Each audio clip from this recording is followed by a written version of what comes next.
la réconciliation des escaliers. Printemps 2023, ou fin d'hiver, par là. Un jour à l'église, pendant les chants, je crois, en tout cas j'étais debout, la pasteur dit quelque chose du genre. Je vois qu'il y a des gens qui ont fait une chute en randonnée ou dans les escaliers.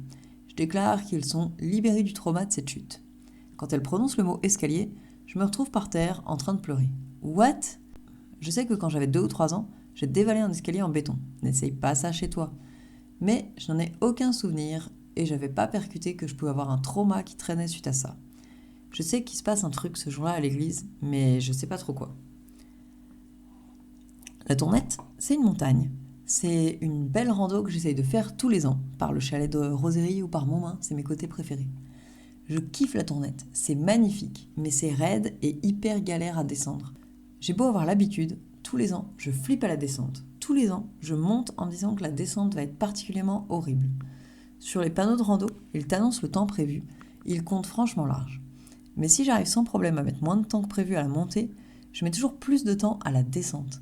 C'est trop la honte d'être habitué à la rando et de pas être foutu de descendre une montagne. Début juillet 2023, je décide de me faire la Tournette, comme tous les ans. Sauf que cette année, je sais que Jésus est avec moi.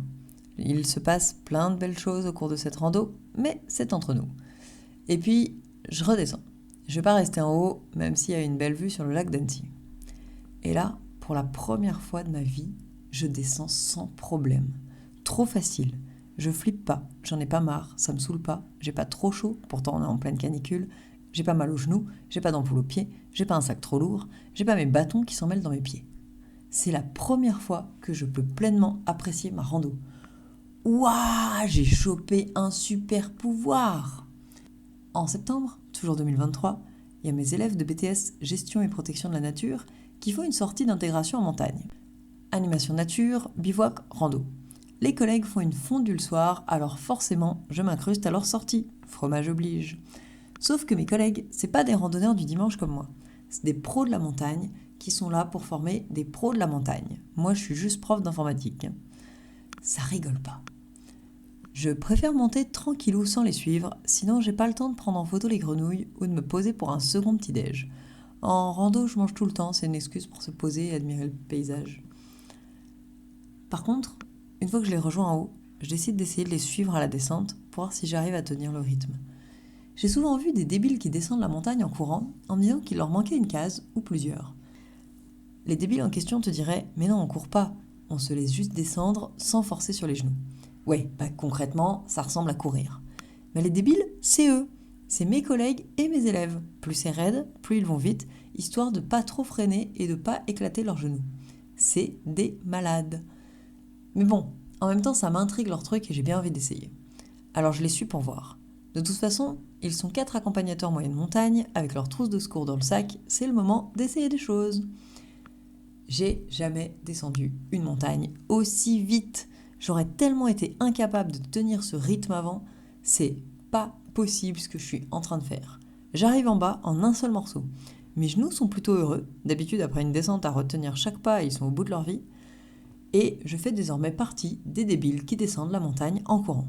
Mais on court pas, on se laisse juste descendre. Ouah, mon super pouvoir s'intensifie. Peut-être que ça te paraît naze, mais pour moi, descendre une montagne avec une telle aisance, c'est genre complètement inimaginable.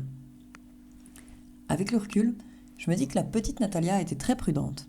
Elle osait pas trop grimper, sauter, s'amuser comme les autres. Elle se croyait peureuse. Elle croyait être une petite nature. Elle avait honte de ses peurs. Parfois, on le reprochait, histoire qu'elle ait un peu plus honte. D'autres fois, elle trouvait quelqu'un qui avait peur aussi, et elle se moquait, bêtement, pour cacher la peur dans son cœur. Elle a gardé tout ça en elle, la peur, la honte d'avoir peur. Jusqu'à cette année. Mais la peur de la descente de la petite Natalia s'est fait virer. Elle a reçu une lettre « Vous êtes licencié », comme dans le 5e élément. Alors, fais péter tes escaliers, je les descends sans problème. C'est décidé, l'an prochain je fais la tournette sur un dos de pied, les yeux fermés et les mains attachées dans le dos. Après, j'aurais peut-être besoin d'une guérison et d'une autre délivrance de trauma, je te tiens au courant. Voilà pour cet article. C'était Natalia, l'impératrice de la descente de montagne.